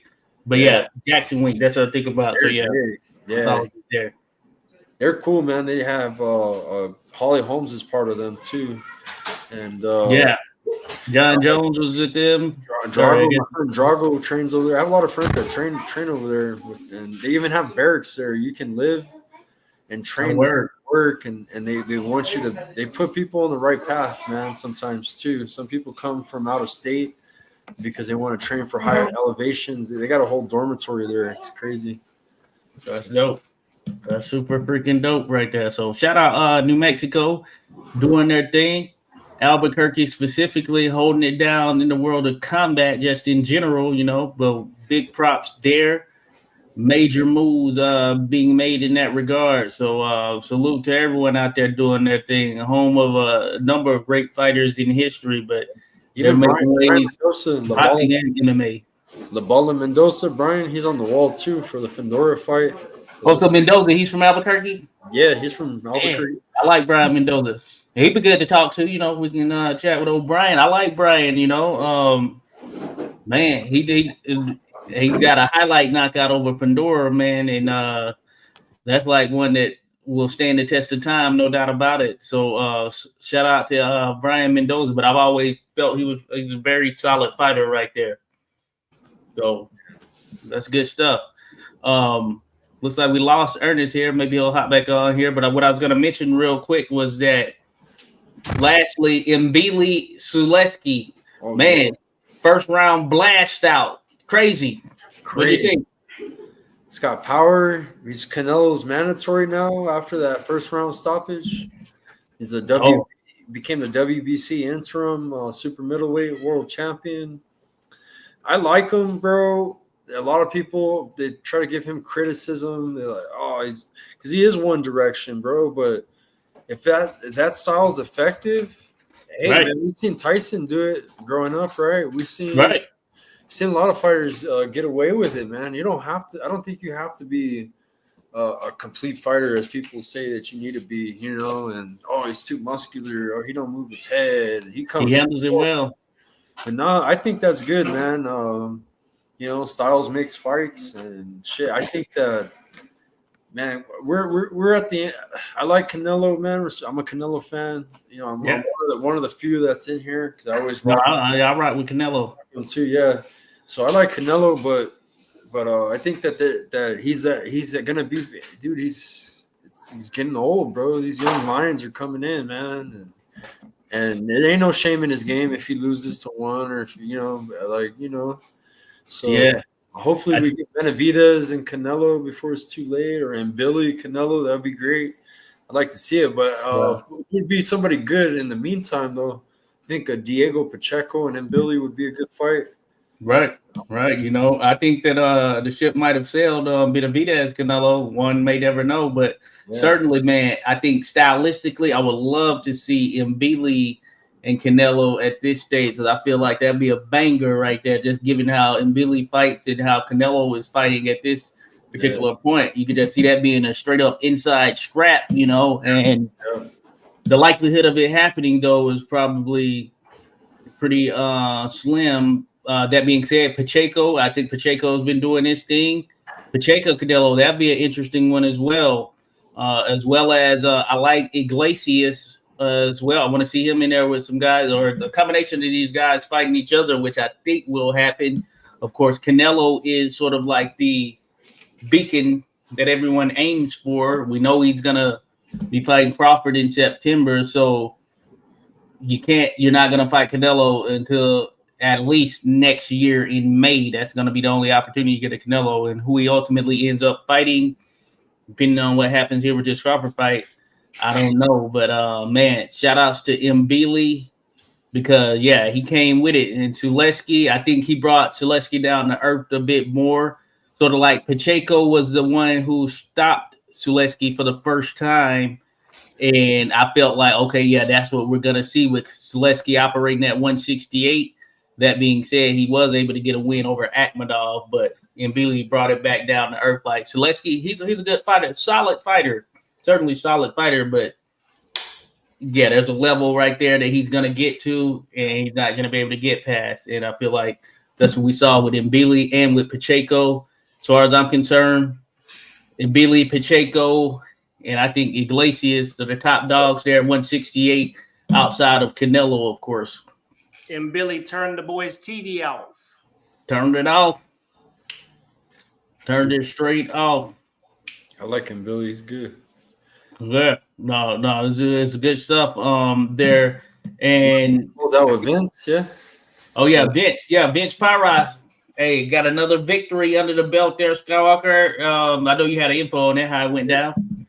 He won the IBF Super Flyweight Pan Pacific belt.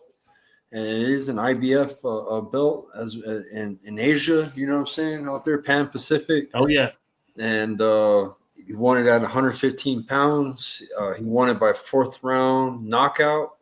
Vince was just dominant, man. The fight's pretty fast. You can catch the whole fight live. Not live, but it was live, but it's on their Facebook page. It's Sandman Promotions. Sandman. Okay. S-A-N. It's like S-A-N, Sand. And M-A-N like man. Okay. Yeah, Sandman Promotions. And you can see the fight on there. I put a little highlight clip on my page as well, and it's courtesy of Sandman. Okay, cool. Yeah, definitely gonna try and check that out there. So shout out to Vince Pyros, baby, holding it down out of the Philippines, General Santos City, baby, one to watch, entertaining. Very. Young lad there, and hey, I think once he continues to get introduced to the masses, they'll fall in love with Vince as well, as he does his thing, continues to rise up those ranks for sure. So He looked good with the 86 boxing military logo because that's the going to war. The go to war patch that you put on him. Oh yeah, no doubt about it. I saw he had that. Yeah, so shout out to Vince. He's been using that joint right there. Vince out there doing numbers. Okay, and shout out to you, Skywalker. Yeah, making it happen, coordinating such there from a sponsorship perspective. Try to help him it in. Yeah, he could use the help, and he's up there, man. We just got to get him stateside. He's got to move on to bigger and better opportunities. And yeah, he has the personality and everything. We just need more tuned in and jumping on that bandwagon right there because Vince, he's dialed in for this. So he needs to hurry up. Yeah, he needs to hurry up because with immigration and all that kind of shit going on. You're right. We need to get him here. Hey, could you imagine Vince at that Top Rank event last night with them ring girls, bro? Man, man, Vince would have lost his mind, bro. Vince would go crazy. No doubt about it. They just had a fight card. I don't know where it keeps popping up on the social feed, but they had a ring girl twerking in front of the fighter. What event was that shit, man? Yeah, they were trying to distractions. Yeah, that's horrible. You can't do that to a fighter. I got you there. That is crazy. You can't. Shit. Show me the rule, man. I need to see that rule. That can't happen. You're buddy. Hey, that'll be some strategy right there. You know what I'm saying? Grease the ring girl's pocket and have her doing some distractions. You feel me? Oh yeah. Hey, real quick though, but we head out of here. Just real quick, thinking about what's coming up here for next week. The card that I guess we will have will be the marquee card of the weekend, of course.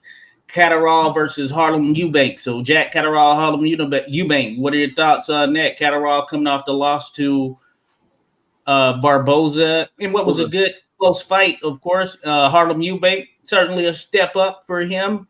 I think we shared our opinions on the Ball and Buzz podcast. I feel like Catterall might end up getting this. But hey, you never know. Harlem Eubank, hey, he has the pedigree, I guess you can say. So we'll see. Thoughts real quick on that. What do you think, Skywalker? I think this is a make it or break it fight for Jack Catterall. Catterall's a good fighter, man. He's a pretty good boxer. Barboza too. He was a good fighter. TFM was on a different little level than Barboza. But I think Catterall's gonna win this fight, man. I just think that the fundamentals. That's what it is. Yeah, he's got more fun at boxing fundamentals and stuff like that. So maybe he learned a lesson with Barboza. That was a tough fight. So no, I'm with you there for sure. He beat Regis too. So yeah. So that's saying something. That definitely said something. What about you there, Ernest? What do you think? Man, Catterall has been in a lot of wars as well. He's definitely taken some punishment as well. I mean, he's been in some tough fights with some tough dudes. I think, it just feels like, Father Time is definitely undefeated, and it may be time for, a change in the guards. They may need some fresh meat to reinvigorate their charge to having the world title. I always thought that Jack Catterall got robbed, and he should have been undefeated at some point. So, but you can't keep chasing the dragon. You just can't do it, and time doesn't allow that for everybody. So I'm riding with the other guy. Gotcha. So I'm not saying that Jack is going to put up a great fight. I believe it. I've never seen him not put up a great fight, but I just think it's that time. Yeah, no, I got you there for sure. So yeah, it'll be interesting for sure. We'll see how the styles clash and such. But man, good stuff right here. Hey, great show. We appreciate everyone who dropped by, showed some love here in the mix of this. Tim and Tim show us holding it down. Shout out, of course, you already know the deal, Skywalker Boxing Media. Shout out Poppy Chun Yayo, heavy on the Poppy, light on the Yayo. Terrible Tim Witherspoon Boxing. Check out Bells Deep Clothing, of course. 86 Boxing, Mo Boxing, Mo Problems, baby. Mo Boxing, no problem. Actually, I said Mo Boxing, no problem. Mo Money, no problems though. Yeah, every time. Mo Money, no problem. But Mo Boxing, no problem right Oh there. yeah, he's cool with the no problems. Jose, because that's basically what he got the inspiration from was the movie, man. So Oh yeah, good to go. But yeah, that's what's up right there. So shout out to them out there. hey, where's that puppet, man? You gotta say bye to the puppet and shit. Tell the Man, audience. we having technical difficulties. Some technical difficulties on this side, but shout out to Lil Poppy Tune and Little Poppy Tune's Poppy uncle. Tune Jr. whatever. Poppy Tune Jr. Since we got Julio Cesar Chavez Jr., it'd be Poppy Tune Jr. Poppy Tune Yeah, Jr. we know how the world of boxing goes there. So, hey, it is what it is. As the world turns, we'll see what's next for Jake Paul and all the fighters from the past weekend. But I can tell you what, you all need to enjoy the rest of your weekend. Hey, great week coming up. Have a great week. That's what we wish for y'all. So salute to everyone. Be sure to like, subscribe to each of the channels. You see it scrolling on the bottom, those on the replay. And if you're here at this tail end, much love to you. So we appreciate you all. With that, we'll catch you next week, folks.